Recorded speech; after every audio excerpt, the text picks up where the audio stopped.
Hi friends, welcome to my not a sewing video. Sorry for all the glaring at my ceiling, but I told my husband that he had to be quiet while I was filming, and so far he has used the bathroom loudly, tromped around on the floor loudly, sat down at his computer desk loudly, and I just have the feeling he's gonna be like playing video games loudly or typing loudly or being a husband very loudly. So hopefully that doesn't happen. But we'll see, won't we? Today's tea in my lovely Catherine de Medici Time Travel Society Club mug is, I just forgot what it was.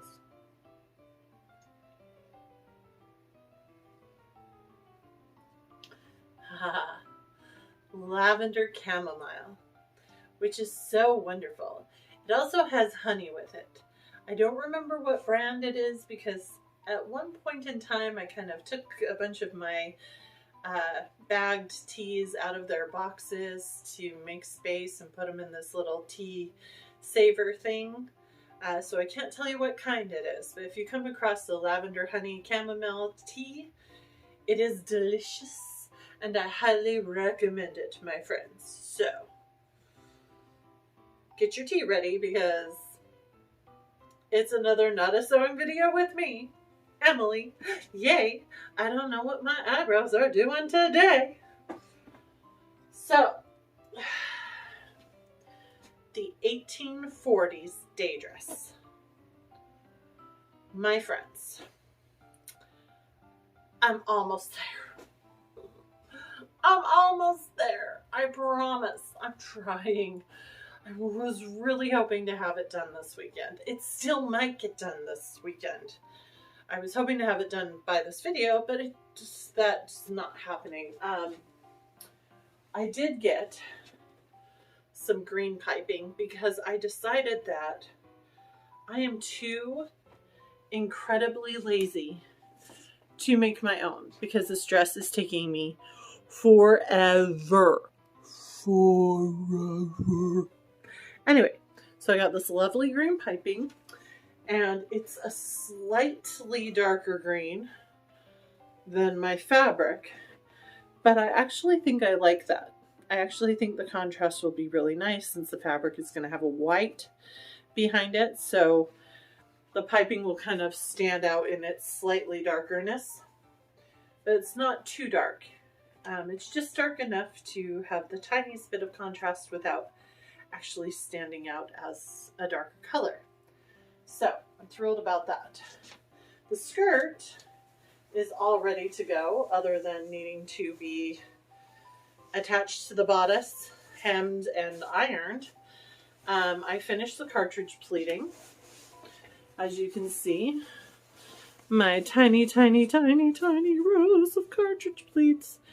They look horribly uneven, and that is quite possibly because they are, because even though I measured and tried to be really careful, they're not great, but they'll do.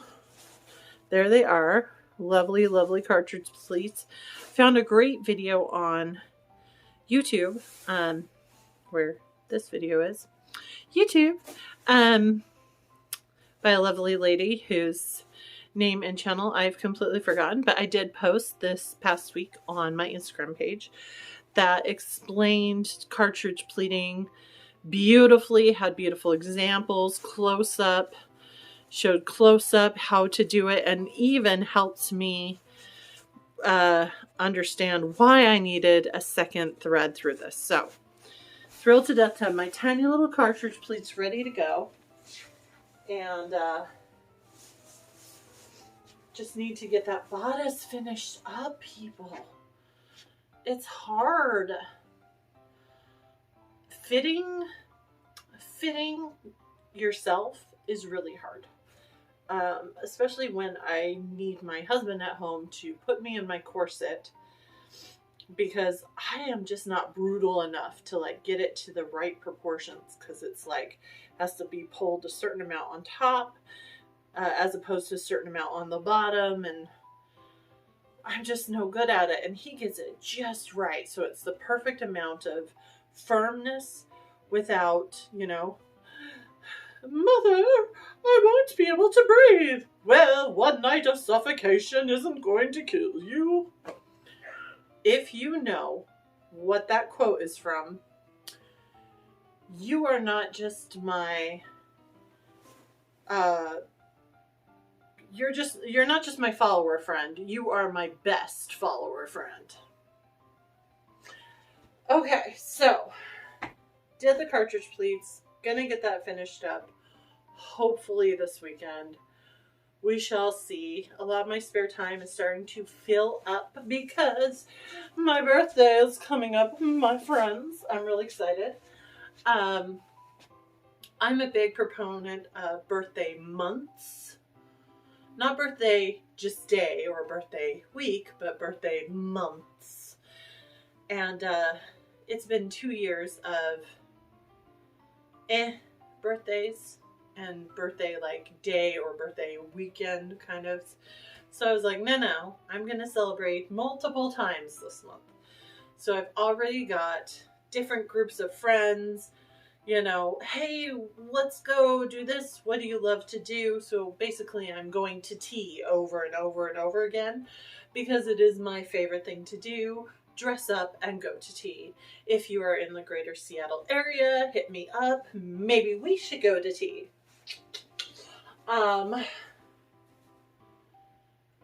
I wanted to tell you about, okay. So the closures I use for my Victorian outfits, when you get past the Regency era, are hook and eyes. Mainly because, well, they were used during that portion of the Victorian era, but also I hate making buttonholes. I have yet to figure out how to use a buttonholer on my machine, just like I have yet to figure out how to use pretty much anything but a straight stitch on my sewing machine. And I hate making them by hand. So buttonholes are, so I like hook and eyes. I didn't originally like hook and eyes because my Cinderella ball gown, that if you follow me on Instagram, you have seen multiple pictures of randomly. My Cinderella 1782 bustle dress ball gown has a long row of hook and eyes down the back of the bodice, and they were painstakingly sewn on by hand, trying to measure them. You know, you're trying to measure them across from each other, and you're trying to measure them down to the next ones. And I sewed those suckers on by hand, like just before the event I was wearing them for. And some of them are not quite perfectly placed, so the back of the bodice slightly puckers a little bit. And I was like, good enough, right? 10-foot rule. If it looks great from 10 feet, we're good. But it still always bothered me, and sewing all of that by hand was just awful. And then I discovered hook and eye tape. Hook and eye tape. People, hook and eye tape. This stuff is amazing. Can you see that? Can you see that? So the hooks and the eyes are already sewn into the strip of fabric, perfectly placed. So all you have to do is sew these strips of fabric into your project. The hook and eye tape is great for your mock-ups because you can sew this strip into your mock-up to get into it and out of it. A lot of people like to use zippers too for their mock-ups, by the way. Just want to put that out there. I was watching a video of someone, and they said they never put zippers, of course, in their historical based costumes, but they do in their mock-ups, because their mock-up is just to see how things fit before, creating the actual outfit. So they have different links and zippers to put on their mock-ups. And I was like, that is genius.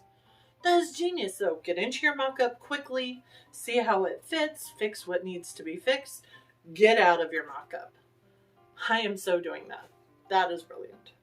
But for your historical based outfits, hook and eye tape. And you can find this stuff everywhere. You can find it on Amazon. You can find it on Etsy. You can find it on any probably historical costuming supply store. Hook and eye tape. It's amazing. It usually comes in white or in black are the two main colors, and it just saves you heartache. It gets your closure done quickly and efficiently. You can put it in the front of the bodice or the back. You just need to make sure the placement of the fabric,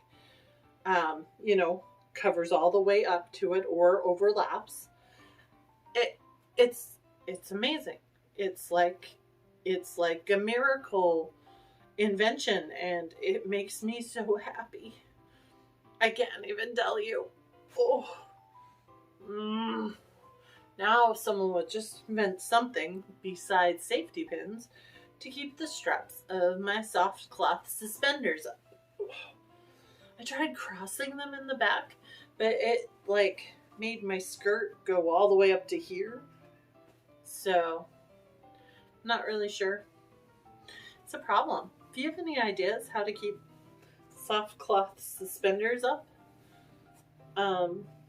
I'd be really grateful, because most of the time when I'm leaving the house in it, and this is one of my favorite skirts that I just love so much, and I love the suspenders with them, though you don't have to wear them with them, but I love them with them.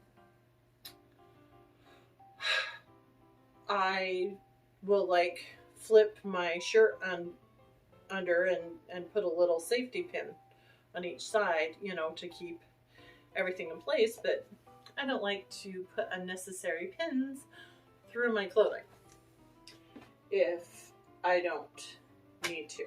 So that wasn't really something I planned to talk about, but there it is. I feel like it kind of fits. It's kind of clothes and costuming, right? I mean, what do? I tried making the buttons that attach it. I tried making them shorter, but that just made everything shorter. And I'm like, well, I don't want everything, that much shorter. It's a pain. It's a pain, people. So I need a solution, because it's a big fat pain.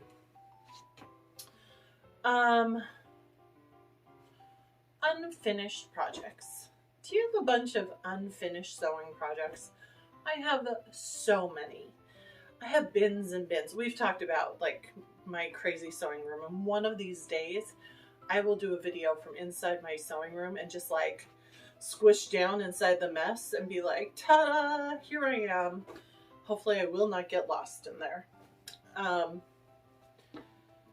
I recently, and there's tons of bins in there. So I recently was going through the bins trying to find a specific thing.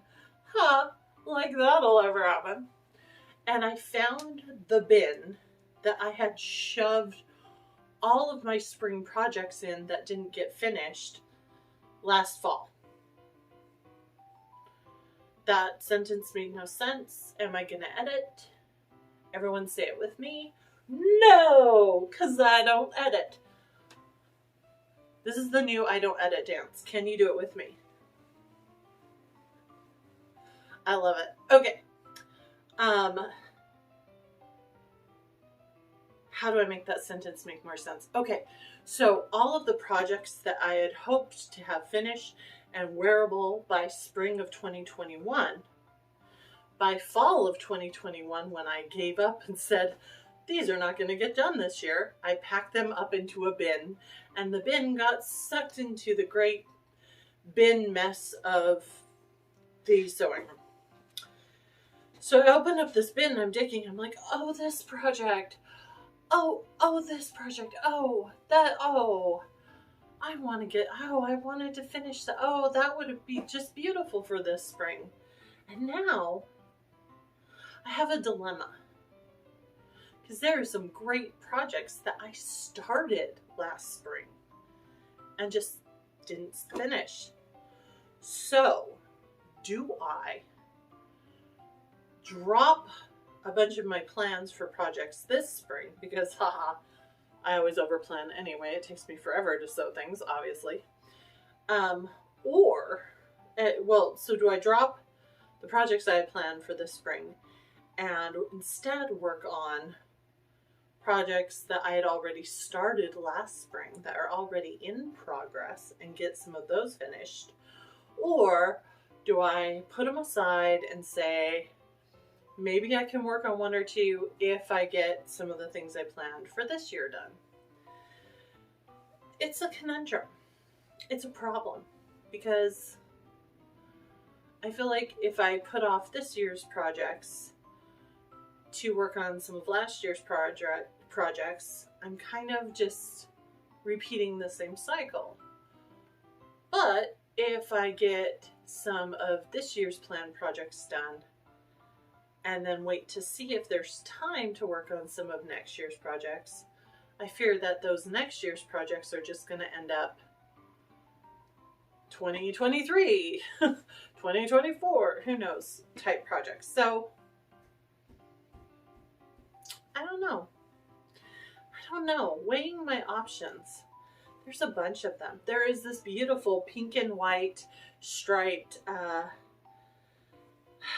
1880s ladies dressing gown that I just had great visions and high hopes for, that is hopefully will get done at some point in time. But, is all cut out and some of the parts are put together and I don't know. And there's this 1830s dress in fabric that matches one of my friend's dresses that I had planned to do so we could frolic about in matching outfits. I mean, how cute would that be? And then there's some planned Regency outfits, Bridgerton-esque style. Not that I have enough of those. Can you have enough Bridgerton-esque Regency dresses? It's really a problem. Okay, tangent right now. When Bridgerton first came out, I had a hard time because anyone who is into historical costuming, really loves it and has done their research and whatnot, has a hard time with these historical based movies and TV shows and stuff because they get so much wrong. And you're like, oh my gosh, the information, the historical information is so available. Why are you doing this wrong? And then you find out that the costumers purposely made those choices to appeal to a modern audience. And you're like, okay, so you want to appeal to a modern audience. Why not just teach a modern audience the actual historical way it was? I mean, have you seen the new Emma movie? Everyone loves it. It is absolutely stunning. Girls just fawn over those dresses that are historically accurate and based on actual extant Regency gowns. I don't know, but for the first few episodes, watching Bridgerton, seeing the hair down and, some of the Regency dresses riding high on the bosoms and, no bonnets. No bonnets. In fact, most of the time they're wearing funky little almost 1950s looking fascinator hats and no long sleeves and no chemises when they're outside, and just, I could go on and on. But as I got into the story and started to enjoy it, something that I've been trying to train myself to do is take some deep breaths, and tell myself this is for entertainment. This is not for historical value. This is for entertainment value. And now I love it. And now I have some Bridgerton-esque dresses that I know are not strictly Regency historical, like, perfection, but they're Bridgerton perfection.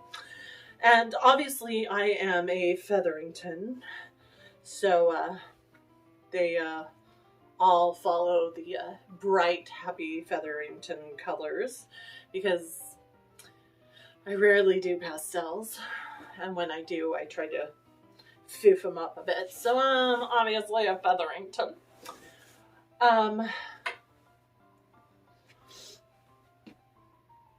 So yeah, why not make some more Regency Bridgerton-inspired outfits? Because season 2 is coming out, which means there's going to be more Bridgerton events and outings and stuff, I'm sure, themed Regency stuff this year, especially when the weather starts getting good, now that people are going to stop wearing masks. Not me. I'm still going to wear a mask for a while, but everyone else is going to stop.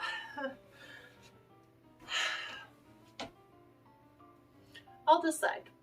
It'll be fine. I'll figure it out.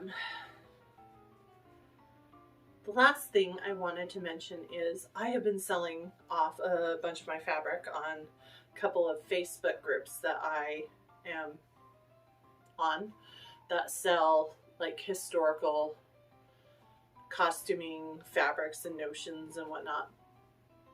And I was surprised at how mostly easy it was. I mean, my silk fabrics just went so fast, and it was hard at first because when you're a hoarder, you get like an emotional attachment to things. And so a couple of the fabrics I sold, I have had for